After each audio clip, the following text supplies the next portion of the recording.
Technology అనేది ఎంత develop అయినా ఏఐ మన చేతిలో ఉన్నా మనం ఉండాల్సింది భూమి మీదనే.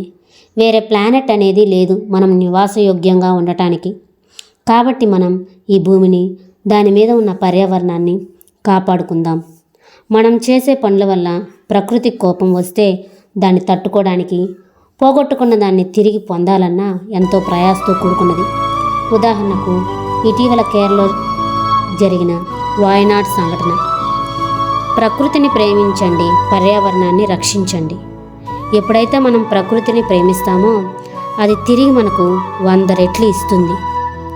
ప్రకృతిని కాపాడడంలో జంతువులు చాలా ముఖ్యమైన పాత్ర వహిస్తాయి.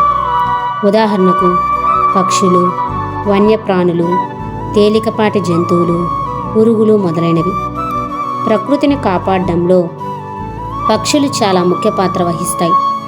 అవి పాలినేషన్లో సహాయపడతాయి, విత్తనాల వ్యాపనంలో సహకరిస్తాయి.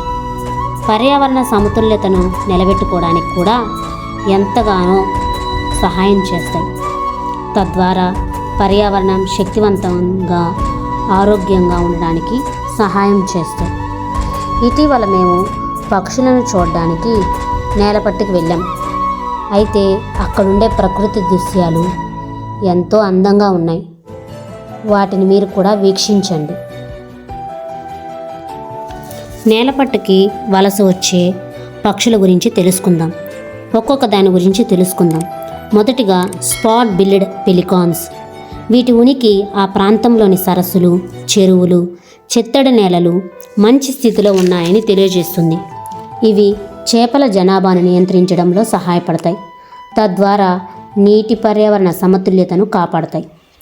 పెలికాన్ల రెట్టలలో ఫాస్ఫరస్ మరియు నైట్రోజన్ వంటి పోషకాలు పుష్కలంగా ఉంటాయి. ఇవి నీటిలో కలిసినప్పుడు నాచు పెరుగుదలకు దోహదపడి తద్వారా చేపలకు అవసరమైన ఆహారం లభిస్తుంది. ఇవి అంతరించిపోతున్న దశలో ఉన్న ఈ జాతికి చెందినవి కాబట్టి వీటి సంరక్షణ కోసం చేసే ప్రయత్నాలు ఇతర జలచరాలు మరియు పక్షుల సంరక్షణకు కూడా మార్గదర్శకంగా నిలుస్తాయి. రెండవదిగా బ్లాక్ హెడెడ్ ఐబిస్. దీన్ని తెలుగులో తెల్ల కంకణం లేదా నల్లతల కంకణం అని పిలుస్తారు. ఐబిస్ పక్షులు ప్రధానంగా కీటకాలు, వాటి లార్వాలు, వానపాములను తింటాయి. హానికరమైన కీటకాలను నియంత్రించడంలో ఇవి రైతులకు సహాయపడతాయి. ఇవి చిన్న చేపలు, కప్పలు, బల్లులు మరియు కొన్నిసార్లు చిన్న ఎలుకలను కూడా ఆహారంగా తీసుకొని పర్యావరణ సమతుల్యతను కాపాడటానికి తోడ్పడతాయి.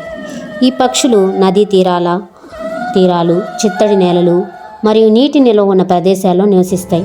వీటి ఉనికి ఆ ప్రాంతం యొక్క జీవ వైవిధ్యానికి మరియు ఆరోగ్యకరమైన చిత్తడి నేలల ఆవాసాలకు సంకేతం. ఇవి వివిధ ప్రాంతాల్లో ఆహారం సేకరించి వ్యర్థాలను విసర్జించడం ద్వారా పోషకాలను మట్టిలోకి తిరిగి చేర్చడంలో సహాయపడతాయి. ఇవి కూడా అంతరించిపోయే ప్రమాదంలో ఉన్నాయి. మూడవదిగా ఏషియన్ ఓపెన్ బిల్ స్టార్క్. ఇవి మొక్కల నిర్వహణలో తోడ్పడతాయి. ఇవి నత్తలు మరియు ఇతర కీటకాలను తింటుంది. ఇవి పర్యావరణానికి ముఖ్యమైనది ఎందుకంటే ఇది చిత్తడి నేలల ఆరోగ్యానికి సూచిక మరియు ఆహార గొలుసులో కీలక పాత్ర పోషిస్తుంది. ఇవి ప్రధానంగా నత్తలను తింటుంది. దీనివల్ల నత్తల జనాభా నియంత్రణలో ఉండి ఇతర జలచరాలకు మేలు జరుగుతుంది. ఈ పక్షులు ప్రధానంగా కాలువలు, నదులు మరియు వరి పొలాల వద్ద జీవిస్తాయి.